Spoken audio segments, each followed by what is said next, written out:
There's many levels to this matrix. And the beauty of it is most people don't know they're in it. They think it's all quite natural. That's the beauty of perfect propaganda and indoctrination. Now, I think we have Manelik. Is it Manelik in California on the line? Manelik. Yeah. Hello? How are you? Oh, good. How are you, Alan? Not so bad. Thanks for taking my call. I first heard you about a year or so ago on Coast to Coast. I work late hours, so I came home one night, and I usually listen to Coast on the way home. And I heard you, and you really struck a chord. And I'm thankful that they did have you on, because out of everything I've ever really heard on Coast to Coast, you were pretty much the most incredible thing they've ever had on there. So I've been into you for a while, and your website, and every lecture. I have your, DVD and one of your books as well. And I think what I wanted to ask you, if I could, would be about the entertainment industry, which I'm a part of in a sense. Yeah. I wanted to know on the music side of things, because I'm in the music industry, and I see on a day-to-day basis, how dumbed down the masses of young people are, and they're being indoctrinated on a daily basis. But I want to know on the production end, how much, in terms of the producers knowing what they're doing with the sounds and, the tones and where the music's going, how much do they know about what they're doing? Or are they just thinking that do they get the call from someone above them that says, this is what we're looking for? Yeah. Do this, or are they, some of them, either initiated in the whole game and knowing what the mission is, or how does it work? The higher ones, the ones in the bigger companies certainly do. Absolutely, I've met them, and I've worked with some of them.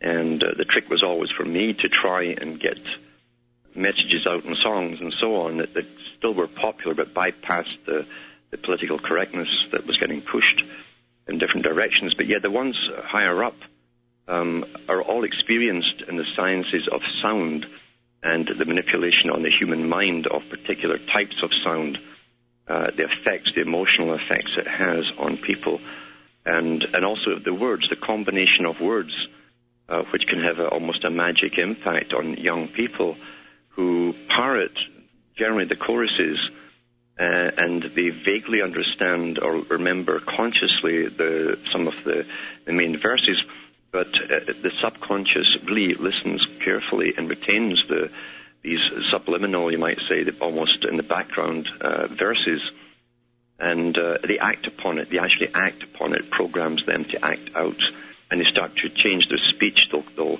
copy the little words, the neologisms they call it, for new words. They start to mimic them. They don't know where it came from. They don't question anything. And so, they had meetings in 1904 on this very topic, international meetings on the use of music. And one guy from New York who was experimenting with a new type of what became really jazz, not Dixieland jazz, but the more discordant type jazz. And he was kidnapped eventually after the Russian Revolution and taken over there because the Russians understood the significance of music on the minds of the youth, and they worked heavily on this. They came out with the beatnik era. That was a communist invention where they would associate a particular dress code, type of music, and the use of marijuana for the West, and use this kind of discordant music, which put you into almost a hypnotic state. Nothing really mattered. Anything would go. And it took off really well in Europe, but didn't quite make it for the U.S. and Canada. So they had to go back and revamp it and turn out pop music. Now, guys like Martin that worked with the Beatles was really a scientist in acoustics.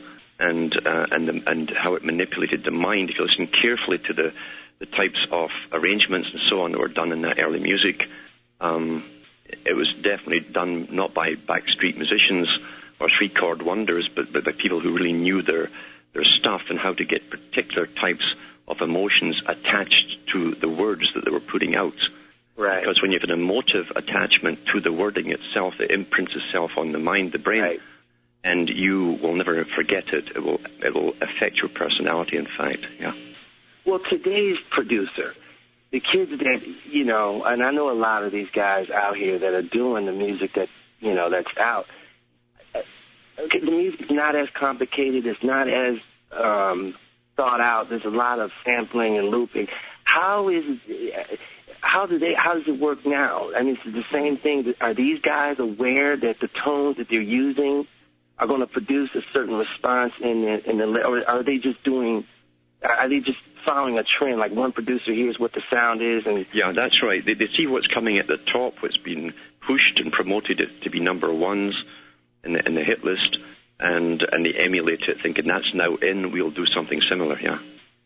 Well, it's Alan. I don't know if I'm sure you don't keep up with much pop music, but it is getting to the point where I mean, I'm around young people all the time, and I don't know where it's going to go if we don't get to the youth soon. These kids are going like, yeah, I hear you talk about, you know, the microchip in the future and being prepared for it. Mm-hmm. With the mentality that's being bred into the kids today, or the children today, they're getting progressively more and more ready for that, because the violence in the music, the aggressiveness in the music, and the whole idea of it's about me, not about you.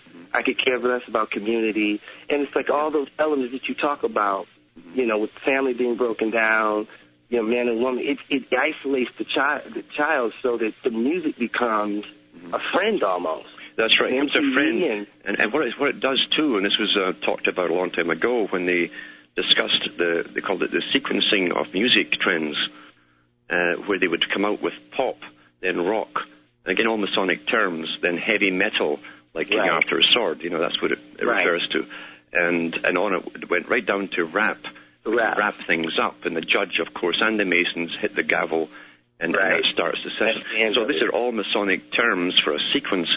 And during the late 80s, when they were creating massive unemployment, they wanted a nihilistic generation, so they came out with basically what was, before they gave the word metrosexual males, suddenly all the groups were metrosexual. You had this wailing music, sort of lost music, which was very depressing. It was meant to put them in a state of depression. Is that the New Wave movement that was going on in England with the whole, I remember England had this whole New Wave where all the guys kind of looked like, you know, kind of feminine or effeminate with their look, new romantics or different subgenres. Mm-hmm. And I've been present when very older people who are professionals pick out people from a lineup who've all volunteered. Well, they're all looking for a job as a musician or a group, and they're picked. You, and you are the right size, the right weight, and all the rest of it, the right looks. You're now a group called so and so. You want to sing 3 hits in a row. Here's the songs. You get well paid. You don't tell anybody about it. This is a setup, and they just act out their 6 months to a year in the hit parade, and then they disappear. You wouldn't believe the business behind it all at the top, and it's not done by just business people at the top. I've seen how they picked the top 10 and top 20s in Britain at the BBC. And these were people with tweed suits, women and men, in their 50s, sometimes 60s. They had no interest, obviously, in the particular music, except for the psychological effects and the social conditioning that they put through. And they were picking what songs all media in Britain was going to push as number 1 right up to 20. So this is how it really, really is. It's a scientific thing. It's funny because I heard you talk about this before with Jackie a while back, and you were talking about, you know, rock, the Beatles, and the whole thing. And in my experience, I've seen the same things where a producer will get with an artist, an unknown artist, and this artist will have a song written, but the producer will take the song, change the lyrics up, change the way the arrangements will go and say, okay, here's how you sing the song. That's right. And, you know, get the co-writing credit for it. And the whole idea of what the artist wanted the song to be has been changed now. Absolutely. It happens all the time. I see it all the time. I met one guy who was one of the top rap groups, and he went through the drug scene, the whole thing, and almost killed himself. And then he left it, and he did get religion, which helps a lot of people who are addicted to substances and so on. Right. But he said the same thing. He says, we walked into that studio the first time with an average song, girls, boys, all that kind of stuff. by the time they'd left the studio and it was recorded, it was kill cops and all this kind of stuff. It completely changed.